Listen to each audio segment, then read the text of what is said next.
นุรักษ์อนุรักษ์อนุวัตโอมนะอนุรักษ์โอมนั่นห้องรุ่มเป็นโมอนุวัตโอ้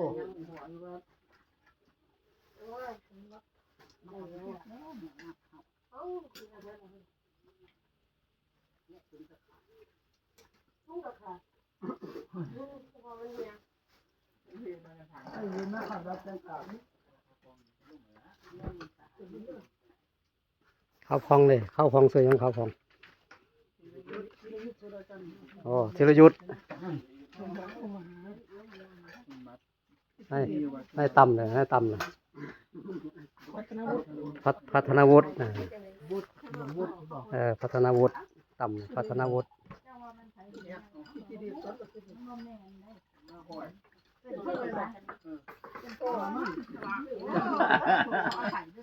ก็แล้วก็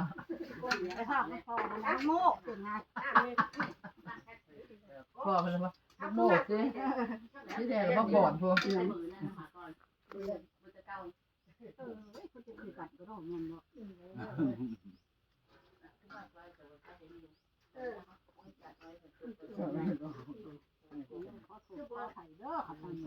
ก็จังสวยตื่นไปน่าจะนอนตรงโง่แล้วจังหวะมากมีดอกลูกชายมึง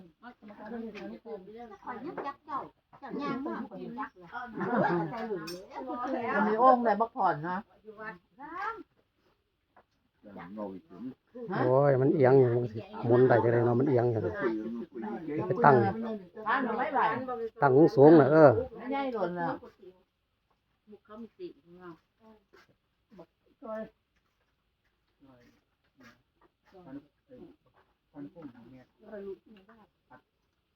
มันกินหรือว่าง่ายไม่กินได้เลยนะมากินซุปเห็ดกระดังกันแน่เนี่ย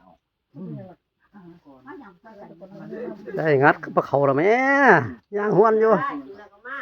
เอามากินอีกนี่อาหารหลายๆดิโอ้ยอาหารหลายๆจืดใส่ในจักหน่อยเว้ยไม่กินขึ้นไหนแท้จังนะหั่นแล้วก็เข้ามามันจังสิหลาย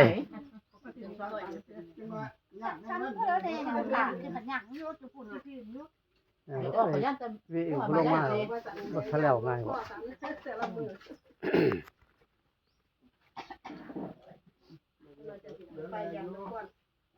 ตัดไม้อยู่ทำแถวป่านี่หาตัดไม้ไปแกนหลอนไม้ซุ่มบ่ไปตะเอาแล้วไม้เหมือดโคตรเหมือดอย่างนั้นหาปลูกแนวไม้ใส่ดีกว่ามั้งย้อนออกให้มันนั่นแหละต้นให้ไปปลูกอยู่กลางๆมันบ่ขึ้นเลยมันห่มหลายเนาะเห็นบ่อยู่วัดบ้านบ่มีห่มมันก็ขึ้นปุดๆเลยนี่ส้มนี่เริ่มสิห่มน้อยแล้วมันก็ขึ้นเห็นบ่นี่โอ้ยไรแดงว่านั้นก็แนวนั้นตัวเนาะข้าว่ามันไม่ได้ขี้ฝุ่นบ่เว้าไปติ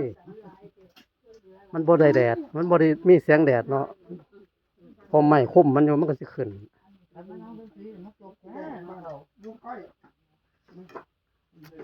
อันนี้อยู่ปากทางนั่น3 แยก 4 แยกมันยังใหญ่แหละเพราะมันบ่มีห่มปานใดไปลูกหรือพูดไปได้ปกครองอยู่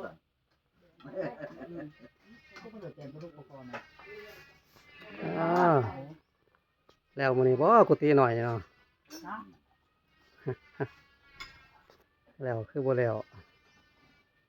ออกแบบไปเลยงามของเราอยู่เด้อออกแบบไปเลยได้เราก็ได้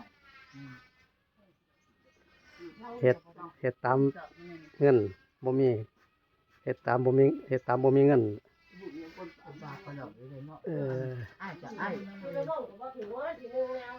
มาเกือบถึงยังวะมาต้มผักน้ำเอาไว้น้ำอ้ายอ๋อต้มโอ้ยเป็นเพื่อจะเอาไว้โอ้ยว่านั่นเลยอ้ายเจ้าของเนาะเพิ่นซื้อแล้วจะได้หรือไม่ได้สมบูรณ์อันแง่อ้ายได้นี่แง่แต่แง่เพิ่นมันไม่ได้อ๋อไปที่เจ้า